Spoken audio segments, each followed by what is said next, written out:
So, good afternoon, good evening. It's already 7 p.m. here, and welcome to another WIDU episode. And for the ones who are here, this is the WIDU project, the WIDU program. And we are very honored to have Eric, one of the members who are working in Kenya with the WIDU project. And he will be taking us through, showing us some different scenarios of businesses that people have applied. But if you're new here and you don't know about WIDU, this is the platform. You can read more about what WIDU does. You can also click here to see the kind of grants that they have. You can also click here to see the countries that are where the organization is giving grants and hear the success stories. So, and if you really want to know more about WIDU, how to apply, we've done very many tutorials. If you go to our YouTube channel, then you will be able to see a playlist where with all the WIDU grants, you can see all of them. They're lined up here. So we had one with the coach, so that at least you know the role of the coach. We had one also with Eric, who is joining us tonight, talking about very good investment plans.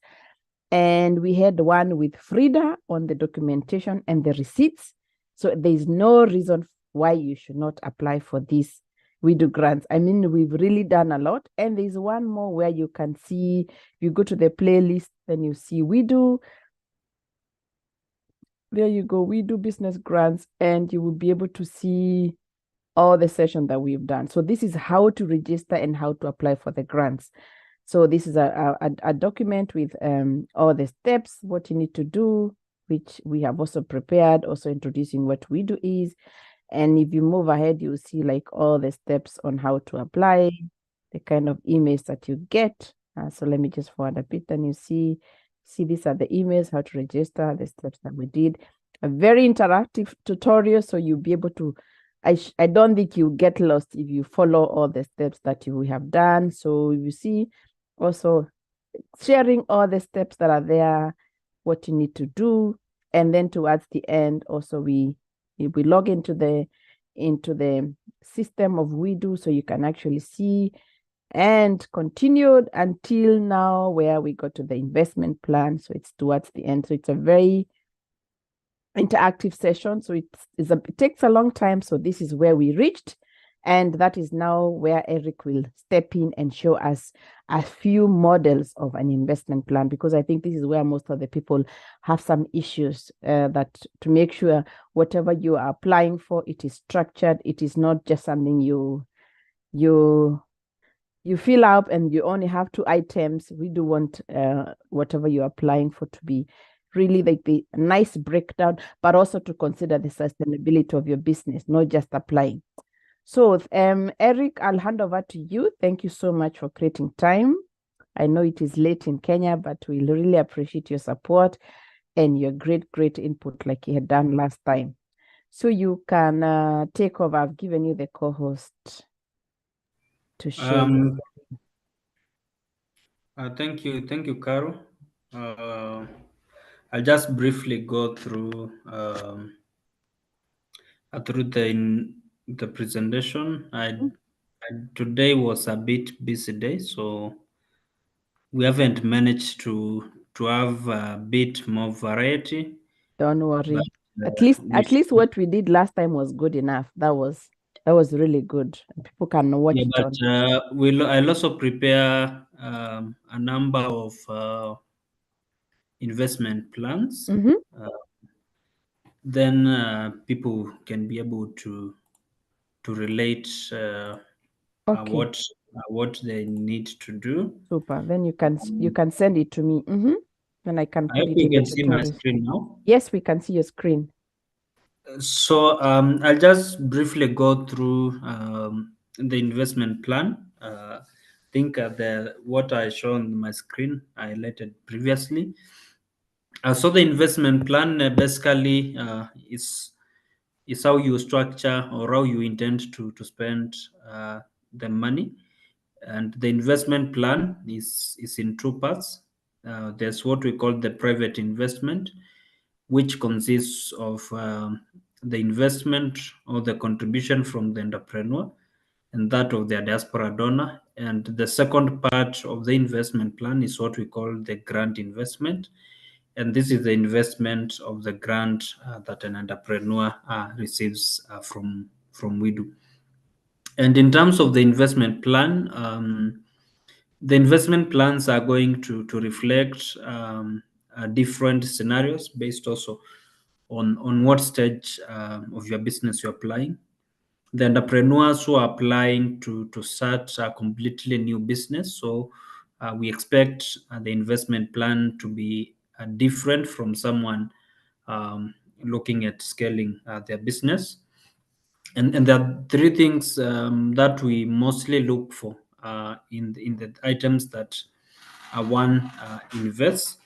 And the first is what we call the strategic allocation of funds. We want to ensure that the entrepreneur, the strategic allocation and the efficient resource utilization are more or less the same. We want to see that what the entrepreneur is investing in is something that makes sense, is something that is very beneficial to the business, and it's also something that is needed by that business, so that we ensure the right sizing. For example, if an entrepreneur is starting off a very new kind of business, then we will expect them to start with a lower cap. If they are doing some processing, let's say, for example, an agro processing business, we expect this entrepreneur to start with a lower capacity production machine. I don't expect an entrepreneur who is doing, for example, the potato crisps and those type of line of potato value chain. I do not expect them in their first day of production or in the first day of running their business to find them having bought a machine that does a ton of 1 ton of potatoes in a day. You expect them to start with probably the machine that does several hundreds of kilos in a day, and then they will scale the business as they grow and also as they learn the trade. So that is also something that we are looking at as efficient resource utilization. We want to ensure that every item that an entrepreneur buys, that item is really contributing to the business. For example, if someone is doing a cyber cafe and the printing volumes for that cyber cafe in a day, let's say it's doing 500 to 1,000 copies, then I don't expect to find that entrepreneur with an industrial printing machine that is doing 20,000 or 60,000 copies in a day, because then the entrepreneur is only utilizing 1 to 5% of the capacity of that item. So ideally, if you're having an entrepreneur starting something, if they're buying machines, then they need to look at how much capacity am I going to use of this machine, and if they cannot spend at least 70% of the capacity of that machine, then it's too soon for them to have such a machine, and they would probably do well with our lower capacity machine, and they reallocate the other money to other strategic locations. When you talk of strategic allocation, we are looking at areas where an entrepreneur, whatever they have invested in, these are things that propel the business. They're either allowing the business to grow its production levels, they're either allowing the business to grow its market share, so that could be marketing and kind of strategies, and it could also be geared towards allowing the business to be more efficient and to increase revenues. When we talk of sustainability, as you will see in the next slide that I'm going to go through some of the rules or of some of the caps that we have put on the investment plans to just see that entrepreneurs are thinking out of the box and ensuring sustainability. We have a cap, and we're also encouraging entrepreneurs to move away from investing into what we call recurrent cost for the business that happen every other day. So we ask them to invest in strategic items for the business. So for example, if I'm doing an agro processing project, if I just pay salaries today and buy raw materials, that money is gone. And tomorrow I will still need to pay rent, pay electricity, pay salaries, and buy raw material. But if I buy a machine with that machine could serve me and the business for the next 3 to 5 years without the need uh, of me having to buy another machine. So that is the kind of sustainability we are looking for. Entrepreneurs to think long term and do a longer term investments that are able to serve the business for a foreseeable future. I just want to go briefly through some of the regulations that we have um within WIDU and what we look for in investment plan. And one of the regulations is items in the investment plan. Any item in that investment plan should be something that is doable within 3 months. And this is because for WIDU, our maximum implementation period is 6 months. And therefore, the maximum time you can have is a maximum of 3 months to do the private investment, a maximum of 3 months to do the grant investment. So if someone does puts an item or something that is going to take them a year to do, then that is not acceptable, because that will mean then the project extends more than the maximum allowed implementation period of 6 months. Something else is we do not accept what we call a partial payment for items. When we talk of partial payment, we're looking at, let's say, for example, I want to buy, I want to do uh, a taxi business. Then I decide with the private investment, I'm going to pay a deposit for the car. And then when WIDO pays me the grant, then I'm going to pay off the remaining part. This is not acceptable within WIDO. So any item being bought must be fully paid for with either of the investments. This is because how WIDO works. Once you invest the private investment, we expect you to have these items on site for verification. So if you went and paid a deposit for an item, big chances that that item will not be available by the time the coach is coming, because you expect to get the grant, and then once you have the grant, you can now pay off the balance and have the machine at site. So that means when the coach comes, yes, you have invested, but there will be no items to be verified. And therefore, your project will fail the verification spot, and that would lead to cancellation of that project. So, when someone is buying something, if I'm buying a machine, that machine must be entirely paid for with either of the investments. So if you're buying something for 200,000 and your investment plan is maybe you want to pay 150 with private and then pay 50 with the grant, is not acceptable. If you buy an item for 200,000, then you have to pay off that item within the same investment line. So if you have done it with private, you buy the entire item with private. If you are buying with grant, you buy with grant. As that, we do not allow you to portion part of your investments through you paying loans or any other financial services that you are paying to the bank. Sometimes we find entrepreneurs wanting to repay loans with part of the investment, so that is not an allowable item that you can invest in. We also do not allow entrepreneurs to do petty cash.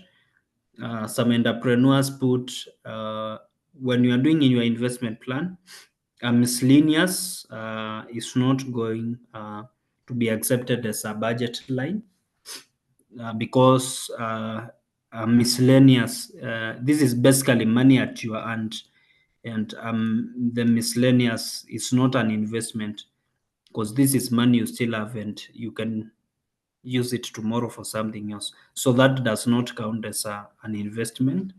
Also, payments. There are those who run shops. Also, payments for registration as M-Pesa agents, as bank agents, to buy float and such. Those are also not acceptable, because we consider this a cash reserve. Also, deposits are not acceptable, because this is also cash reserve. This is money that ideally is kinda in an escrow account. This is money that you will be able to access it later and has not really been invested into anything within your business. The next thing, and this has affected quite a number of entrepreneurs and projects have ended being cancelled, is the receipts must be issued after project approval. And we have seen some projects where the entrepreneur wants to compensate themselves of investments that they'd done pre-WIDU, and most of the times they will end up forging some of the receipts. When the coach goes to the site, then they find odd materials, or they find items that were present in their first visit as part of what is to be verified. So this is very important. If you have an entrepreneur, you are doing a project with them, whatever exists in the business, they should not budget for it in this investment plan. This should be for the things that the business needs and are not currently there and are going to be bought. And they invest once you submit your application. We normally review the applications within 7 days, at most within 14 days. You'll have got a decision on whether the project has been approved. Once the project has been approved and the coach has visited the entrepreneur, then they can start implementation. But before then, once you submit your project, kindly do not start implementing. We have had issues where the donor registered an entrepreneur, they submitted their project. Then after submission, the donor sent the entrepreneur the money and they have already started implementing. So that is very important. We also do not expect businesses to have more than 20 employees because we are working with small and micro enterprises. And by the definition of the Kenyan constitution, a business that has more than 20 employees does not fall in those two categories. Then for salaries, they can only be paid to the new jobs. So an entrepreneur cannot pay salaries for the employees that they currently have. But if they plan to employ a new person as part of the business, then they can allocate to that. Next item is we want items broken down into the individual components, each in separate lines with concrete quantities and prices. Sometimes, let's say, for example, you are doing a dairy project and you are doing a construction. Sometimes we just see an investment plan that has been submitted, construction of cowshed, 300,000 or 350,000. But there is no way of verifying that. We need to go into the specifics. I am buying 20 bags of cement. I'm buying 1 lorry of sand, I'm buying this number of iron sheets, I'm buying X amount of this. So that then this becomes verifiable. And also, you must account for the entire investments for both private and grant. So, if you want to do a project, we encourage entrepreneurs and also diaspora donors. So, if your entrepreneur wants to do a business and probably you wanted to start with the 2,500 project, which is approximately with the current rate 300 to 390,000 Kenya shillings. If the entrepreneur, whatever they want to do is less than that, we advise you to start with a low amount so that you don't have what we call filler items that are just being for the sake of utilizing the 2,500. Start with a small amount, invest in what the business needs. Once the entrepreneur has implemented that, they can now apply for another cycle, another 2 cycles. So this is just an example of what you will see on the platform. So if you're buying, let's say, for example, a machine, Let me ask a question, Eric. Could you first maybe there's a pop-up on your screen down there saying, like, you're sharing your screen. Maybe you can hide it. Can you see it down there? Okay, just a moment. Okay. Yeah. So from your experience, especially for new entrepreneurs, would you encourage people to start with a smaller amount of money instead of going like for the full amount and then they get stuck with time? What would you advise? Although this depends, of course, on the type of the business that the entrepreneur is applying. But from what you have seen, like, how many businesses started with small money and how many started with a lot of money and they're still running? Ideally, most of the entrepreneurs that have done very well, especially those that have gone 3 cycles, most of them are the ones that did not start with 2,000. That's the diaspora contribution of 1,250. Like recently, I was in the coast region and I saw an entrepreneur who had a diaspora investment of around 700 euros. And what that business has been able to do with that 700 euros is very impressive. So I do advise, if someone is starting out, especially someone who is going into a very new field, they have never done that business before, it's very good to allow them to start with a low amount. And once they have a low amount, that allows them, one, to also be very creative in what they invest in, because they have to sacrifice some of the items that could be considered a luxury for the business and prioritize others. Mostly 1,250 would really apply for entrepreneurs who want to scale what they are currently doing. Most of them already understand their trade, they understand their needs, and they also have identified areas that they are going to invest. So if someone is probably starting off, they have not done it before, they have no experience in that field, it would be something to consider, starting with a low amount.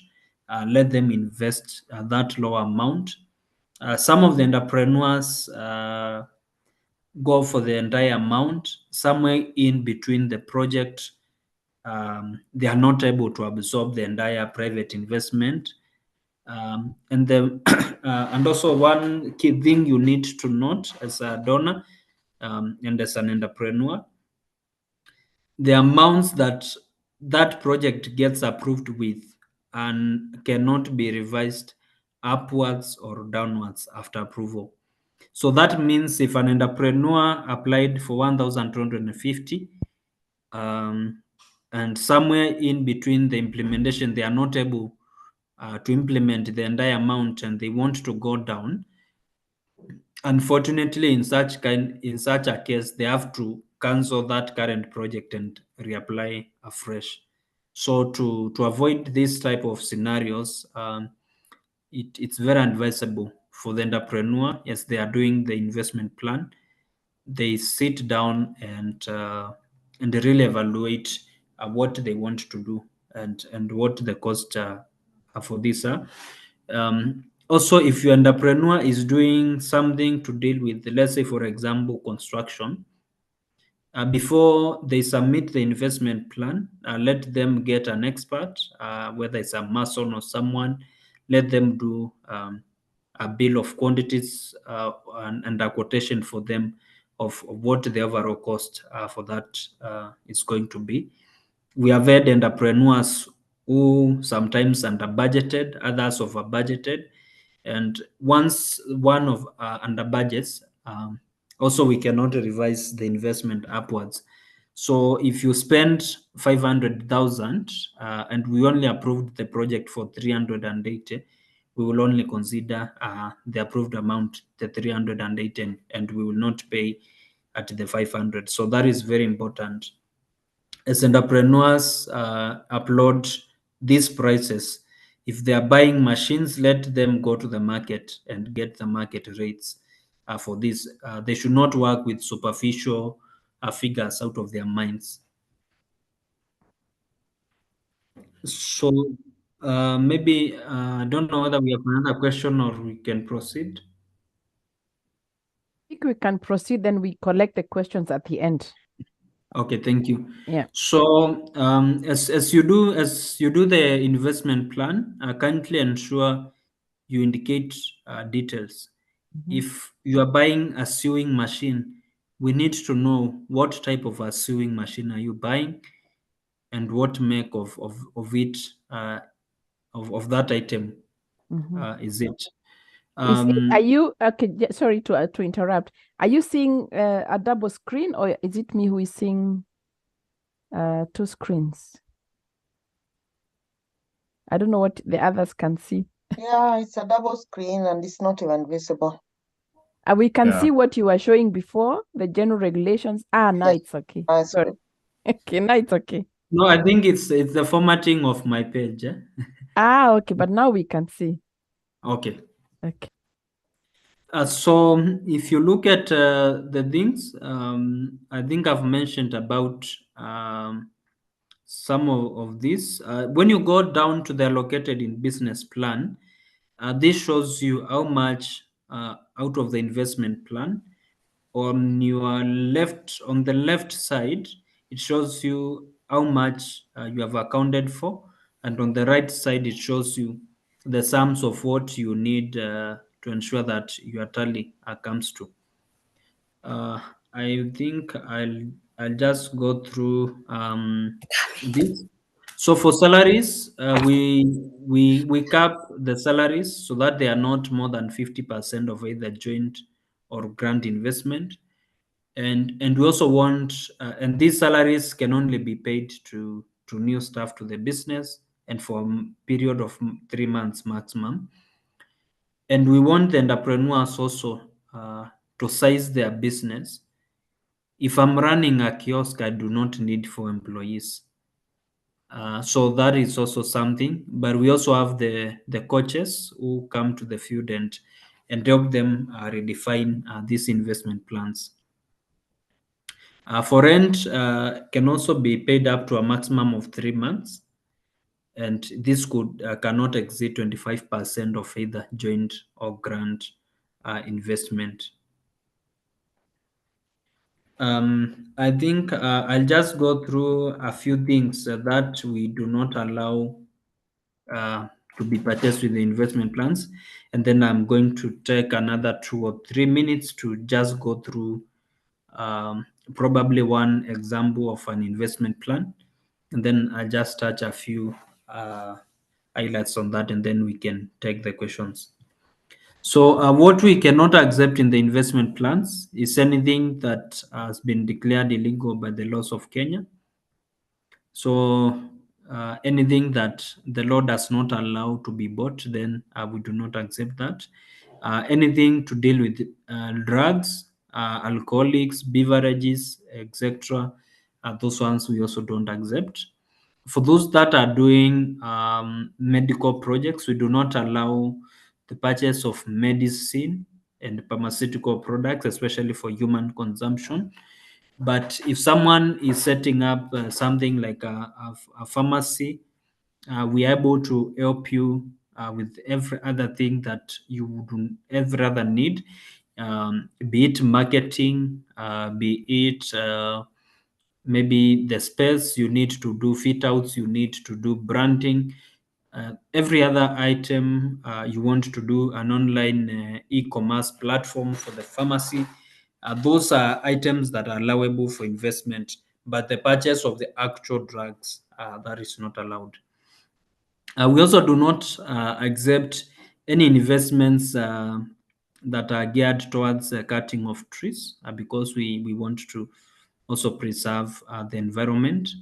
Next is resale items, and we have approved resale projects earlier within the project, and the majority of these projects have proved to not be sustainable. Over 60% of the resale projects we approved in 2020 and early 2021, only 40% or less exist of those businesses. And most of them have closed. They have not been able to run those businesses sustainably. And this is because some of these businesses need a pumping of capital in every now and then. So when the entrepreneur does not get additional capital to add into that business, then the business starts eating into the stock. So the sales that they are making are now become the revenues, what is paying rent, that is what is paying salaries, and within a short time, the stock has reduced, running costs are still coming, and the entrepreneur will end up closing that business. Something else we do not accept is environmental harmful chemicals. Let's mention this for those that are doing farming projects. If you are doing a farming project, we are not going to accept any investment into herbicides in organic fertilizer. So if you want to buy a fertilizer, we will want and we will verify and ask for proof that you indeed bought an organic fertilizer and not the normal fertilizers that are harmful to the soil. So I think I've covered a bit on this. Some of the things that we do not, I think I mentioned about rent, that it cannot be more than 25% of the investments. The other thing, the operational cost for the business cannot be more than 50%. So the salaries, the water, the rents, and those line items, they cannot be more than 50% of the investment. And this is geared ensuring that the businesses are investing in a sustainable manner. We also cap construction costs, not more than 25% of either investment or grant investments. This is an example of an investment plan for a poultry farmer who is scaling up. And there are a number of things that this business is addressing. So this is someone who has done the normal type of chicken rearing. They have bought chicks, they have reared them, they have sold them off, and now they want to change to a more sustainable model. And so if you look at this investment plan, you can see they're investing in water, which is a very critical component of their poultry business. This entrepreneur, they've been buying chicks. Now they want to produce their own chicks. You can see they're investing into an incubator. Next, they're buying a palletalizer machine. They now want to do their own feeds because feeds are one of the significant inputs into poultry business, and we have had instances where entrepreneurs write to us after sometimes we have paid the project and we have even closed the project, that they are finding it difficult getting the fees, and asking how else can we do be able to support them.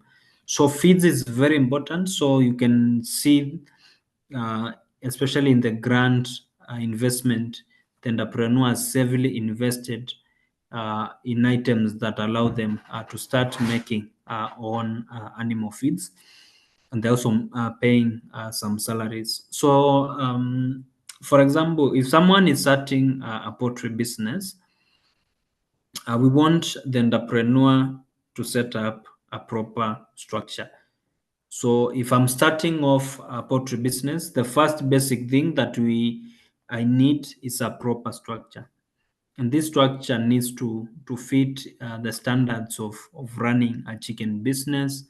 You need to have with the brooding area, you need to have the lamps for eating around the chicks. You need to buy the modern feeders. You need to fit in water systems within the chicken house. So that is the basic thing that an entrepreneur needs. Once that entrepreneur has addressed the structure, there are some other things that that business needs. We have experienced drought in the past, and not every area water is readily available. Then the entrepreneur has to ask themselves, where am I getting my water? Because that is going to be a very significant component for that business. Once that is addressed, the next thing they need to ask themselves is, yes, I want to buy chicks. Um, how many of them can I be able to feed? And where is the source of that food that I'm going to feed?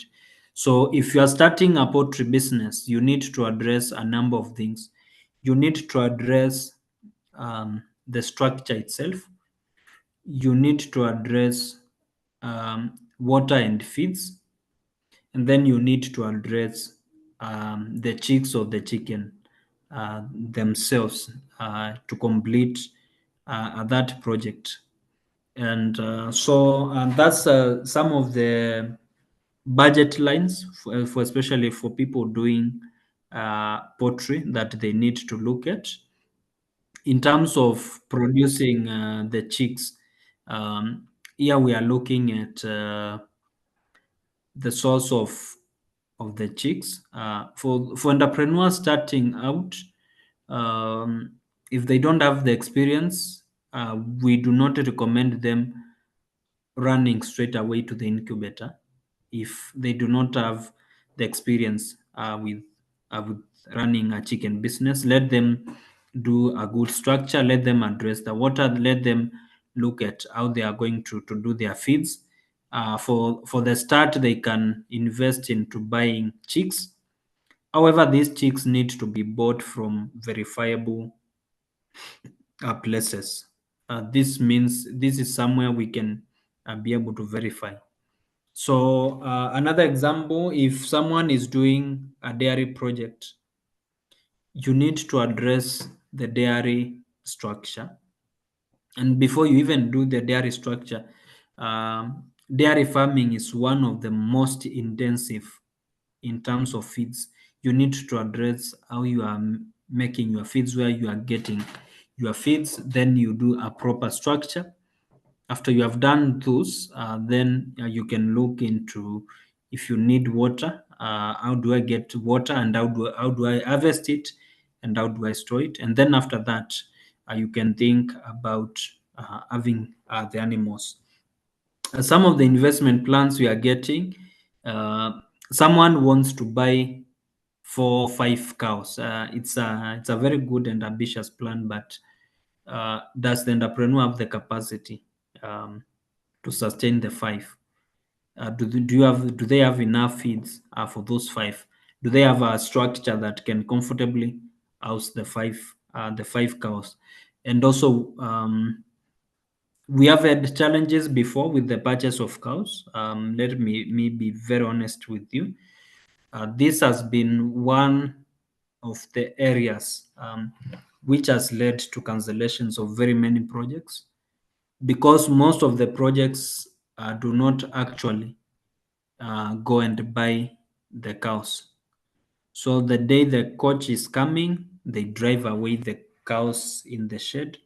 So when the coach gets there, there are no cows, and the coach verifies there are no cows.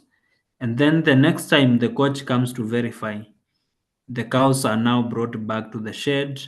Others are borrowed from neighbors to be fronted to the coach to verify, and that became a challenge back then. And that's why if we are to accept a purchase of a cow in the current status, that cow can only be bought from the recognized agricultural extension farms in Kenya. We have the agricultural corporation. We have other places like the Dalamere farms. There are farms that are well known in Kenya that produce cows. We have also had incidences where our entrepreneurs, without their knowledge, where they have ended losing money, being sold a kind of traditional African cow as a pedigree, and this has been a big issue when these are just bought from non-formalized markets, from the neighbors, from just someone around. We have also had cows with very low yields, but if you check, the cow has been bought for 200,000. So for that reason, for those doing dairy projects, if you intend and want to buy cows, then those can only be bought from the recognized agricultural farms. This is so. I only prepared investment plans around poultry to use them as a demonstration for the other kind of businesses. You can see, like for this investment, the entrepreneur expanded the chicken house. For this one, he bought some chicks, and then he also bought, with a grant, he bought an incubator. He did a solar installation, and he also bought the solar heat lamps and a few drinkers. So these are some of the few investment plans. I might not be able to exhaust all of this tonight, but what we'll do, we'll prepare scenarios for some of the other fields like the dairy farming. There are also people doing goat, sheep farming. There are those that are doing technology projects. Others are doing projects in the service sector.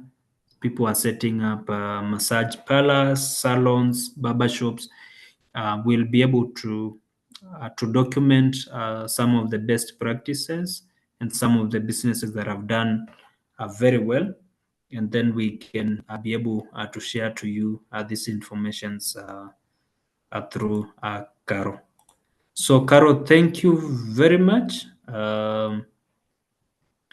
for the session. I'll just take a few questions that we might have, and then we should be good to go. Mhm. Thank you so much. I think there's no good excuse for not to apply for the grants now.